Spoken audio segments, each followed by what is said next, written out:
Excellence, Monsieur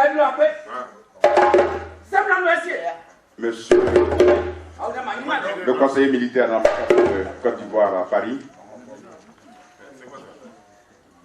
Excellence, Monsieur le conseiller honoraire, très cher frère, chef de Ouest, à tous vos rangs et grades, j'ai voulu par cette musique, pour moi qui suis né en pays où qui ai fait toute mon enfance en pays c'est le faux, vous dire qu'on peut souffrir sans être tribaliste. On peut porter les valeurs de sa civilisation, de sa culture, sans donner l'impression d'être un partisan. On peut exorciser la douleur d'un peuple. Cette douleur à laquelle beaucoup semblent rester muets, pour des raisons qui leur sont propres, sans être un tribaliste et appartenir à une nation. Ma conception de la nation, c'est la communauté des destins qui constitue une nation. Mais c'est aussi la communauté des souffrances, c'est la communauté d'histoire qui fait une nation. En ce sens que, lors des années des grandes luttes de l'indépendance, le peuple ivoirien uni comme un seul homme autour de certains leaders dans un leadership porté par le plus jeune d'entre eux qui était Félix Houphouët-Boigny a su se forcer une réputation de nation. Malheureusement, face à nos différents appétits, à nos gloutonneries, cette nation s'est effritée au point qu'aujourd'hui, la nation ivoirienne a du mal à pleurer son ancien chef d'état-major de ses armées. L'armée qui elle-même est l'émanation de la nation. Lorsqu'on en arrive à cette dimension, c'est que la nation a été défaite. Et cette défaite est incarnée ici par le discours de ce chanteur qui s'appelle Yoruba Altino, qui est de la région de Diokwe, qui est de Thiemesson, et qui dit « Je suis le pleureur solitaire dans le désert qui crie et qui vous porte le désespoir d'un peuple. » Et qui dit à la fin, quand tu iras, salue tous les miens qui sont allés au-delà et dis-leur que je suis seul désormais. Oui, Kayéric est désormais seul, tout comme chacun de vous ici se trouve dans la certitude parce qu'il n'a pas la nation autour de lui pour pleurer son frère Bleu Mathias. Déchiré par nos inimitiés personnelles et déchiré par notre incapacité à constituer une nation. C'est pour cela que j'ai mis cette musique. Je suis ouais par la naissance, mais j'ai cette culture, ce nouveau, qui permet de dire qu'il y a des funérailles, ce qui se joue, c'est le rappel de la tradition qui se fait. Et en présence de notre sœur ici, qui peut-être dira un mot, Victoire White, qui est servante de Dieu et qui a travaillé beaucoup sur le clergé ouais, auprès de qui j'ai pu apprendre un certain nombre de choses. On sait aussi que lorsque la mort a rappelé un des nôtres, ce qu'il nous faut, c'est de nous jeter dans un miroir pour penser à nous-mêmes d'abord et savoir que ce rendez-vous que chacun de nous a avec le destin est tellement évident que nous devons apprendre à le gérer avec une relation personnelle avec Dieu. Oui, je suis aux obsèques de quelqu'un que j'ai profondément aimé, dont l'amitié m'a été précieuse, dont la fraternité m'a valu d'être fier. Et cette fierté que j'ai éprouvée de son vivant m'impose un devoir de deuil. Et c'est ce devoir de deuil que je suis venu accomplir aujourd'hui. Je dis un devoir de deuil parce que il est naturel, il va de soi. Oui. Cela me ramène quelques années en arrière, lorsque mon père spirituel, Denis Koubina, s'en était allé et que nous sommes retrouvés au Palais des Sports de Treichville. Ce jour-là, en tant que membre de la famille de Denis Koubina, j'étais assis juste dans le rang de la famille. Le président, celui qui deviendra président par la suite, mais qui était à l'époque le secrétaire général du FPI, le frère Laurent Gbagbo était là pour lui rendre hommage. Il avait pris la parole pour dire pleurer Denis Koubina, c'est me pleurer moi-même et organiser ses obsèques, c'est organiser mes propres obsèques. Je peux dire aujourd'hui qu'il avait raison de le dire. Pleurer Dieu Mathias, c'est me pleurer moi-même et c'est organiser mes propres obsèques. Elles n'auront plus besoin d'être organisées.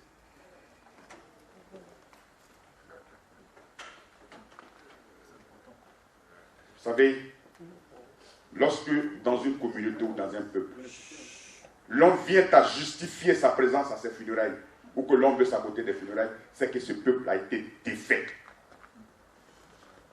Et que dans l'incapacité de se ressourcer pour affronter le sort du destin, il se mange entre lui-même et il s'autodétruit. Lorsqu'une nation est incapable de rendre les honneurs de façon groupée à son chef d'état-major, celui qui a incarné l'armée qui est elle-même l'émanation de la nation, c'est que cette nation a été défaite dans sa recherche d'unité nationale.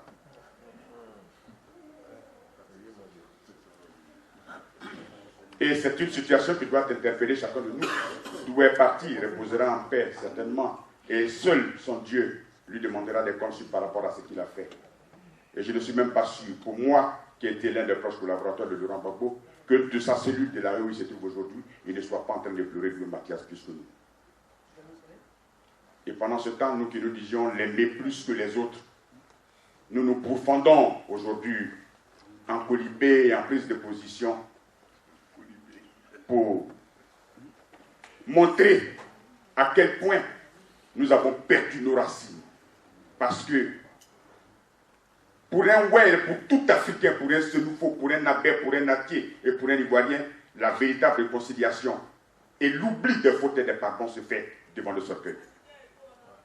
Si vous n'êtes pas capable dans ces conditions de nous ressourcer et de dire j'accorde le pardon de mon interprétation de l'action de quelqu'un, encore faut-il qu'on la précise comme telle. Si je ne suis pas capable d'accorder mon pardon de mon interprétation de l'action de quelqu'un, c'est que culturellement je suis défait. Oui, je pleure de Mathias. Je voudrais m'associer à sa famille, à ma tante, Mme Lagnon, et à sa sœur qui sont là aujourd'hui, pour dire que beaucoup de personnes parlent de choses qu'ils ne connaissent pas. Parfois. Et c'est ça. L'obligation de réserve d'un homme d'État et surtout d'un militaire fait qu'il peut repartir dans sa tombe avec le propre, ou qu'il peut partir avec les honneurs. Comme on a l'habitude de dire que les héros sont ceux qui survivent, et non pas forcément ceux qui meurent en se jetant au feu pour sauver d'autres personnes. Mathias Doué, je suis de Diogo comme lui. Je viens donc pleurer un frère de Diogo, mais je l'ai connu que très tard, ou sur le tard. Parce que je ne l'ai connu moi que dans les années 94, après la mort de Félix Houphouët-Boigny, où il y a eu la poursuite au plateau, dans le cadre de cette succession. Et c'est là que je l'ai connu, et que Félix Houphouët-Boigny lui avait demandé dans ces conditions de se retirer et de se mettre à l'abri au Japon. En acceptant, face à une autre constitution de perception de laisser la place et de se retirer pour aller au Japon, Louis Mathias avait déjà donné le sens de sa capacité à se sacrifier pour l'intérêt de la nation. Mais tout le monde aujourd'hui a oublié ça. Ça, c'était en 93, et en 93-94. Ensuite, en 2000, lorsque le CNSP est intervenu, oui, lorsque les exactions se commettaient à Niamey dans toutes les cités, c'est moi qu'on appelait pour aller trouver Louis Mathias et qui intervenait immédiatement pour les faire cesser et pour discipliner l'armée. Il avait réussi, tant bien que mal, à apporter cette discipline. Parce que Louis Mathias reste avant tout un intellectuel formé au maniement des armes, donc au droit. Et c'est ce droit des hommes, ce droit humain qu'il a failli faire prévaloir partout où il était dans ses fonctions. Oui, Louis Mathias, c'est aussi l'opération Dignité qui a été lancée en 2004. Je suis parti avec le pasteur Dieu de Le Carou à son bureau, couché sur la moquette qui menait à son bureau pour prier avec lui pour lui et constituer l'armée et confier l'armée de Côte d'Ivoire au Seigneur des armées, qui est Dieu. Louis Mathias s'était couché avec moi et le pasteur Dieu de Le Carou, qui est aujourd'hui vivant. Et nous avons prié ensemble. L'opération a tourné comme elle a tourné. Chacun en a fait son interprétation. Mais est-ce que ça donne le droit de ne pas pleurer un parent? Oui. Louis Mathias, c'est aussi l'une des rares personnes qui va venir me chercher jusque dans mon exil. Il m'a reçu avec son épouse, me rappelant que dans cet exil-là, je n'avais pas eu la possibilité, moi, de peut-être manger les mets du pays et que son épouse devait me les faire. Je suis allé chez lui le matin à 9h, nous avons quitté, nous sommes restés jusqu'à 15h. Yolande Bio, qui n'est pas là aujourd'hui, qui est à Abidjan pour le pleurer, rendra peut-être témoignage parce qu'elle a assisté à ce repas. Quelle preuve d'amour peut-on donner de plus à quelqu'un comme moi pour ne pas que je sois présent à ses côtés? Mais je dis aussi que organiser les funérailles de Louis Mathias, c'est organiser mes propres funérailles parce que demain, chacun de nous ici sera jugé non pas selon ce qu'il a fait, ce qu'il a été, non pas ce que les obligations de sa fonction lui ont imposé de faire, mais il sera jugé certainement par rapport à l'interprétation des faits conférents. Oui, ils sont nombreux à dire qu'à Eurozone, Louis Mathias aurait dû libérer Eurozone. Oui, c'est vrai. Et je m'excuse peut-être d'avoir un ton assez direct de cette façon. On était en 2004, on était en 2002, on n'était pas en 2017. C'est-à-dire qu'à cette époque, l'armée de Côte d'Ivoire était une armée véritablement nationale et fondée sur la capacité à traiter les Ivoiriens de la même façon. Et je voudrais dire ici à ceux qui se plaignent que Louis Mathias n'ait pas libéré Eurozone, qui n'avait pas le droit de libérer Eurozone et de laisser Korogo dans la main de la rébellion. C'est ça, le chef d'état-major des armées. Pourquoi devrait-il accorder un traitement de faveur à Eurozone, à Diopoué, à Guitrozone et aux autres cités s'il n'était pas capable d'accorder le même traitement à Bouna, à Tengrela, à Ouaranyere, à Dikotougou? Pourquoi n'était-il pas capable de le faire? Oui, c'est le dépassement de soi au service de la nation pour construire l'unité nationale qui lui vaut aujourd'hui ce traitement qu'il a eu. Mais c'est aussi, les grands hommes n'écrivent leur histoire qu'après qu'ils soient partis. Mathias Doué a certainement écrit la sienne. Il restera aux historiens la capacité à les interpréter, cette histoire-là. Je suis présent. C'est un devoir pour moi de témoigner de cela. Parce que si je ne le fais pas, j'aurais agi par lâcheté. Tout simplement parce que j'aurais fait des calculs politiciens au fait que quelqu'un n'aurait pas été aimé par une partie de la population qui doit me cacher sous le pont pour dire non, je n'y vais pas parce que si j'y vais, je serai interprété. Quand on a mon âge, on indique à son peuple la direction à suivre, on ne suit pas le peuple seulement. Merci, papa. Putain de bordel. Tu as manipulé la langue des Molières. Oui. Merci, papa. Je pleure. Je pleure et je voudrais que dans cette salle, quel que soit l'estime qu'on peut avoir pour moi par rapport à cette langue Molière, que nous observons notre deuil et que nous écoutions nos propos, que nous échangeons avec le respect dû à la mémoire d'un homme. Merci pour les précisions. Merci.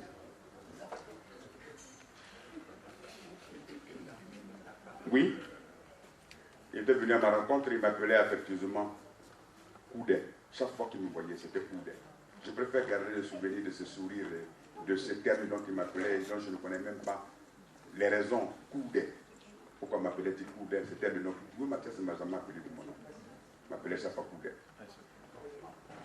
Et au moment où il part aujourd'hui, je voudrais ici dire merci à notre nièce, Gouza Naounou Rosie, qui a eu l'intelligence d'organiser cette cérémonie, de nous rassembler ici. Quand on ne connaît pas sa culture, on est un homme perdu, ou on est une femme perdue.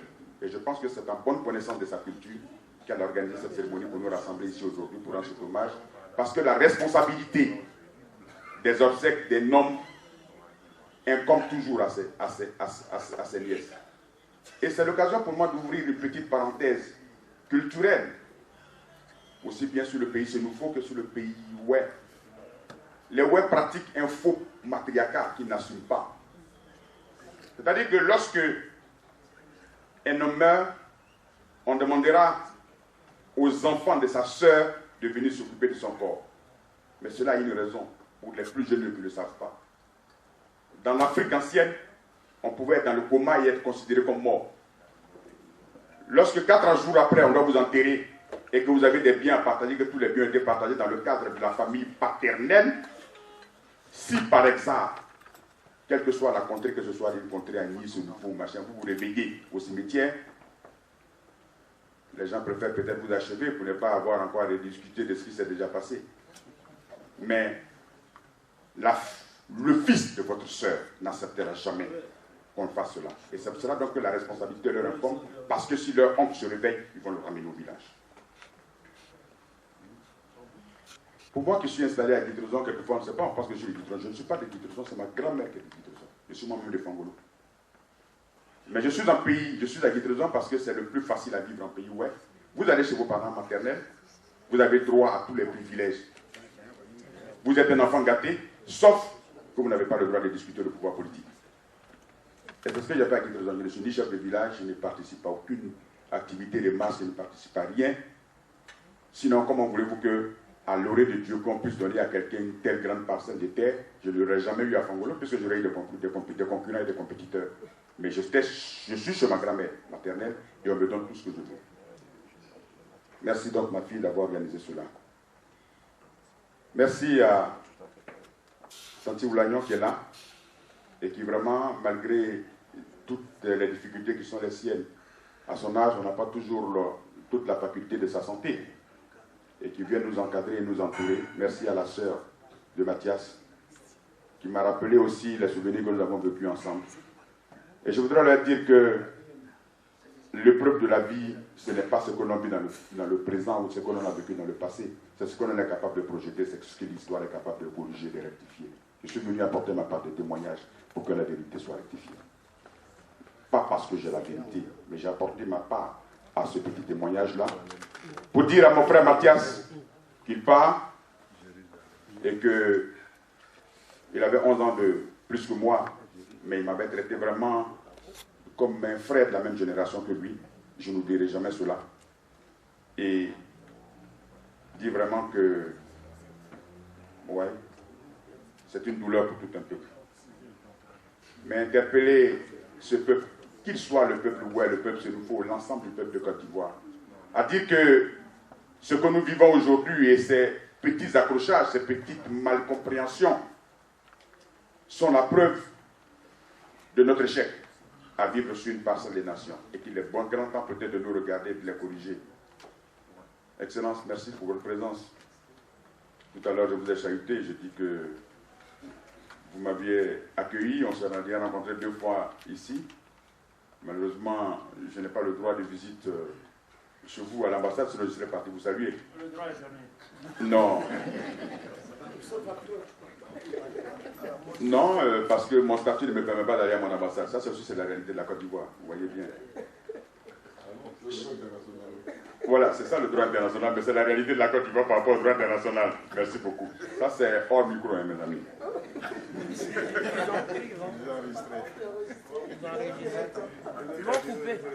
Bon, écoutez, je vais faire donc comme Alpha Condé, je vais assumer mes propos en espérant que...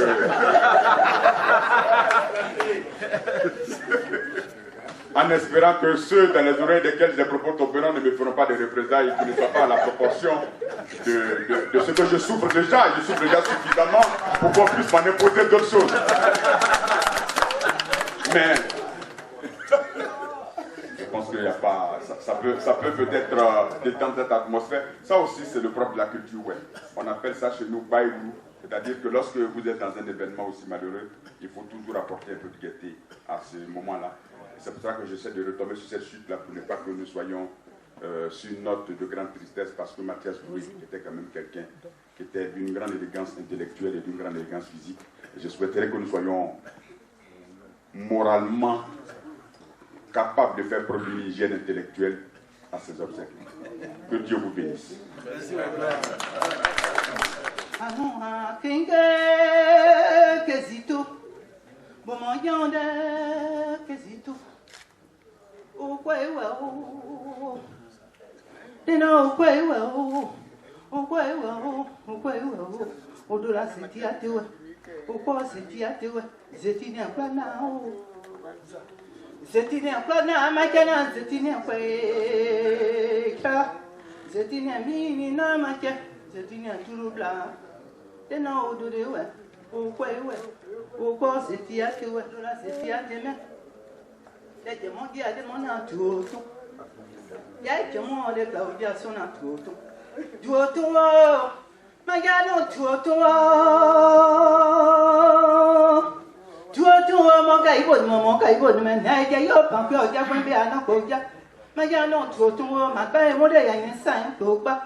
On voulait remercier également le ministre Eric Kaye, qui a eu une liturgie à l'endroit et ça a été absolument contenu, avec beaucoup de compréhension. Et on est très fiers de cela parce que quand on s'exprime comme ça, c'est avec élégance que nous percutons. C'est très important et c'est aussi l'une des valeurs du peuple ouest. Il n'est pas rarissime chez nous.